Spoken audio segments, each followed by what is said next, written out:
ठीक है, चलो तो मैं शुरू करता हूँ बेटा कि आप लोग को एग्जाम में कौन कौन से टॉपिक आते हैं और किसमें क्या क्या लिखना होता है, कितने कितने पॉइंट लिखना होता है और क्या लिखने से किस तरह से प्रेजेंटेशन करने से अपने को मार्क्स कहाँ कहाँ मिलता है। एक बार मैं तुम लोग को फिर से बता दे रहा हूँ इस चीज को ध्यान रखना। जिसको 80 में से 80 लेकर के आना है, 78 लेकर के आना है, 79 लेकर के आना है, वो इस पैटर्न को अच्छे से फॉलो करेगा। और रही बात दूसरी बात की जो भी क्या बोलते हैं मार्क्स इसमें मिलेंगे आप लोग को, चाहे वो 2 मार्क्स का है या आपको 4 मार्क्स का है या आप लोग एक्टिविटी बेस्ड क्वेश्चन है या आप लोग को 8 मार्क्स का आंसर है, ये सबको अच्छे से लिख करके कितना पॉइंट लिखना है ये सब बताऊंगा। ठीक है, क्या परेशान हंस रहा है, कुछ क्या रहा है, क्या हो यार है क्या? हाँ कोई बात याद आ गई, उसकी बात याद रात की चैट याद आ गई।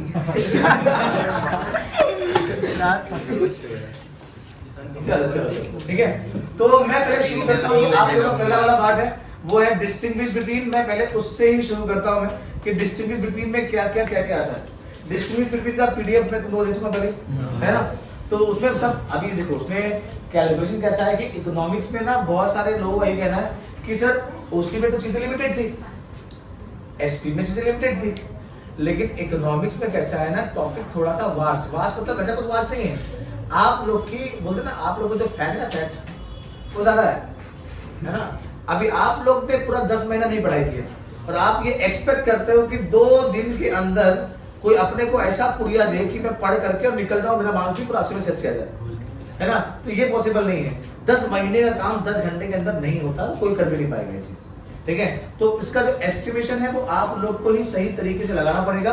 क्या करना है मैं आप लोग बता रहा हूं मैं कि जितने भी टॉपिक हैं, फॉर एग्जांपल मैं अगर आप लोग एक टॉपिक दूं, अजम्पशन एक टॉपिक पढ़ लो आगे, लॉ ऑफ डिमांड और एक टॉपिक लॉ ऑफ सप्लाई, तो ये दोनों जो लॉ ऑफ डिमांड है लॉ ऑफ सप्लाई है, इसी में से आपको assumption, exception, distinguish between supply curve, demand curve, जाने तुम लोगों को डिस्टिंग्विश बिटवीन वो आ सकता है तुम लोग को। प्लस एग्री और डिसएग्री भी इसमें से पूछ सकता है। प्लस आप लोग को आंसर द फॉलोइंग पूछ लेगा कि explain the assumption of law of demand, explain the exception of law of supply. तो सवाल एक है लेकिन उसमें से अपने को बहुत सारे डिफरेंट क्वेश्चंस पूछ रहा है, जिससे क्या होता है कि उसमें जो स्ट्रेंथ होती है, जो वैरायटी होती है वो बढ़ जाती है। तो आप लोग क्वेश्चन करो, आप जो भी क्वेश्चन पढ़ रहे हो आप लोग उसको डिटेल में पढ़ो। अगर वो मेरा बराबर से करके हो गया तो क्वेश्चन किसी भी तरह का पूछ देना, मुझे क्या फर्क पड़ता है। फॉर एग्जाम्पल अपने को सवाल दिया हुआ है टाइप्स ऑफ यूटिलिटी, है सवाल अपने को सेकंड चैप्टर में टाइप्स ऑफ यूटिलिटी में दिया हुआ है। अगर वो क्वेश्चन मुझे आता है एग्जाम में टाइप्स ऑफ यूटिलिटी तो मैं इसको लिख लिया बराबर से, 5-6 टाइप है उसके अंदर। अगर उसी में से सवाल ट्विस्ट करके पूछ दिया, मुझे क्या पूछा, फॉर्म यूटिलिटी और प्लेस यूटिलिटी, डिस्टिंग्विश पूछ दिया, तो मुझे लिखने आना चाहिए कि नहीं आना चाहिए। तो उसके लिए मैं अलग से डिस्टिंग्विश कहां से पढ़ूं भाई, वो तो पढ़ लिया ना मैं। तो मुझे शुरू में क्या करना है, उधर पे डेफिनेशन लिखा, उसका लिखा ना, लिखा उसका एक एग्जांपल लिख दिया। फॉर्म में लकड़ी से चेयर बनता है कि नहीं बनता, है ना।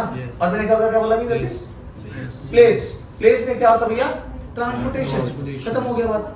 तो एक तो टॉपिक लिखा उसका मीनिंग, एक लिखा उसका फंक्शन, एक लिख दिया एग्जांपल, खत्म हो गया बात। इसके लिए मैं अलग से डिस्टिंग्विश कहां से याद करूं, मैं वो आंसर में तो है, अलग से लिखा हुआ नहीं है ना। तो इसी में आप लोग को खोज करना है। That's good for TU-MU, micro and macro, है कि नहीं। Demand curve, supply curve, individual demand, market demand, variation in supply, है ना। इन सब टॉपिक के लिए आपको एक ही चीज है, लेकिन हम लोग क्या करें, ढूंढते हैं लोग यहाँ पे।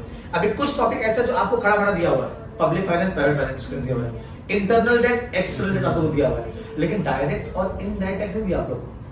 तो हालांकि टॉपिक तो सेम ही है ना, हमको उसमें से ही करना है। तो इतना कंफ्यूज होकर के बेटा पढ़ाई नहीं होती है कि नहीं। तो सब तुझे अलग अलग बोलेगा तो इतना डिस्टिंग्विश दिया इधर पे, ऐसे नहीं होता। तो आंसर के अंदर चाहिए ना। तो इसीलिए जो आंसर मैंने आप लोगों को दिया था वो 10 आंसर वो पढ़ लो और 15 आंसर ये पढ़ लो। ये 25 आंसर पढ़ेगा ना, उसमें तेरा एग्री, डिसएग्री, लॉन्ग आंसर, फिर identify, explain, distinguish between, answer the following, सब उसी के अंदर कवर हो जाएगा। ठीक है, मैं फिर से एक बार तुम लोगों को शेयर कर दूंगा वापस से वो चीज, तो उसका ध्यान रखना बराबर से। अब मैं पहले आता हूं जिसमें डिस्टिंग्विश बिटवीन, जो अपने को 2 मार्क्स का आता है। ठीक है,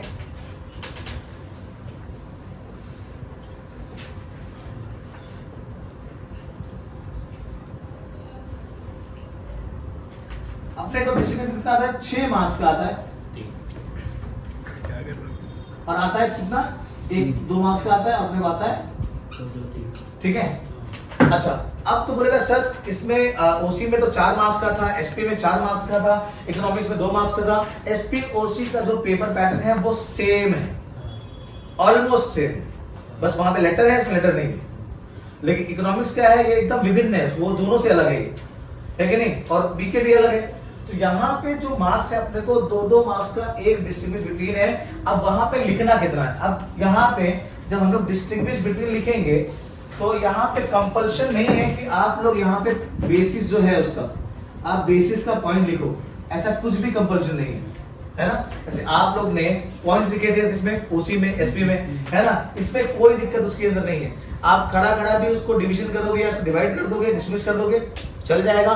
तुझे लगता है कि तू पॉइंट लिख सकता है तो लिख दो। फॉर एग्जांपल अगर मैंने पहला पॉइंट लिखा है घर पे मीनिंग,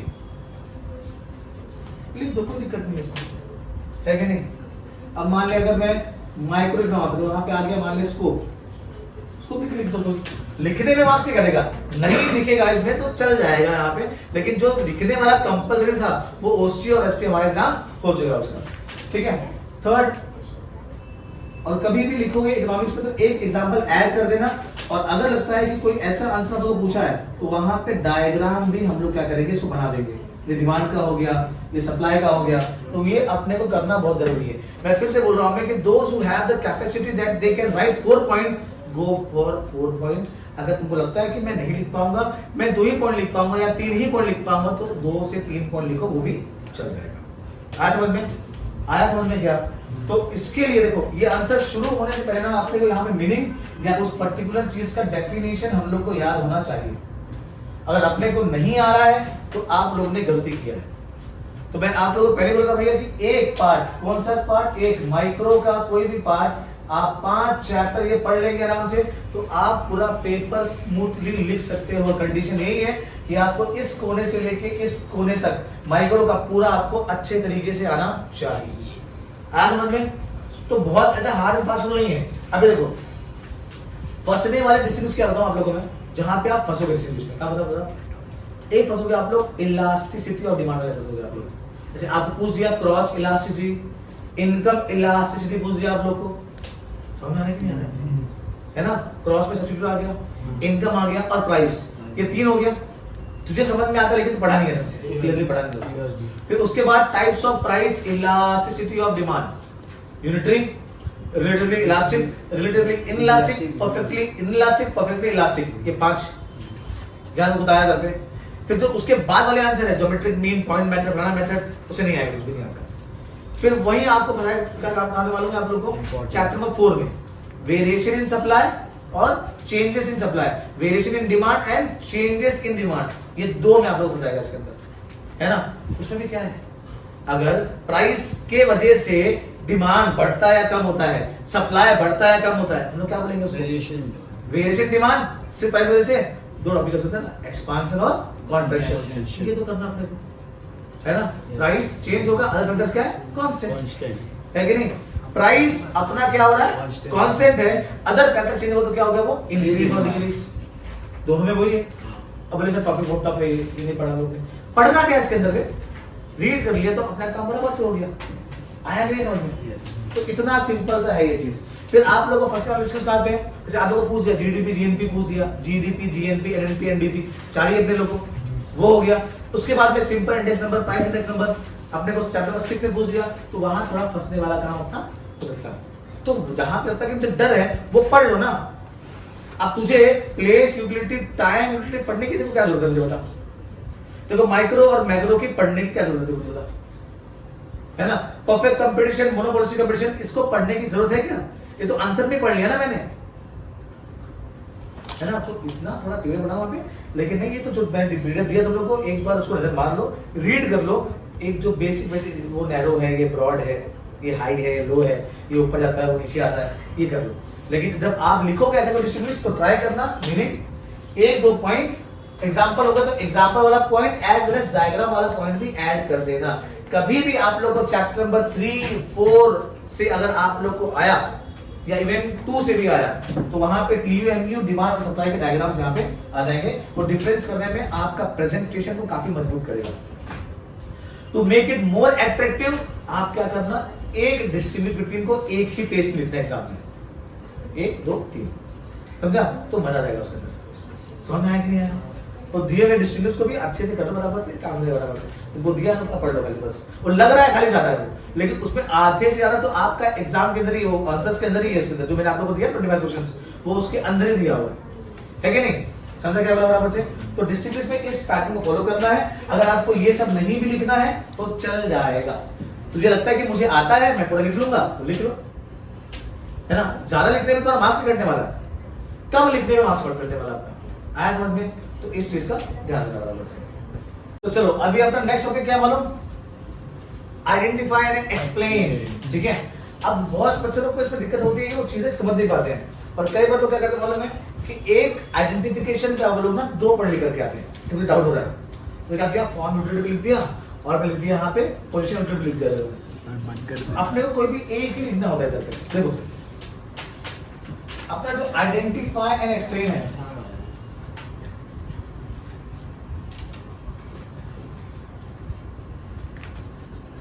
इसमें आइडेंटिफाई करने का 1 मार्क्स है और उसको एक्सप्लेन करने का 1 मार्क्स है, यानी आधा मार्क्स पकड़ लो। एक्सप्लेन में 2 पार्ट है, एक में एक्सप्लेन करने का हाफ मार्क्स है और लास्ट में इसको नरेट करने का, यानी इसको अपने वर्ड्स में इसको क्या करना है, उसको कंक्लूड करने का 1 मार्क्स है।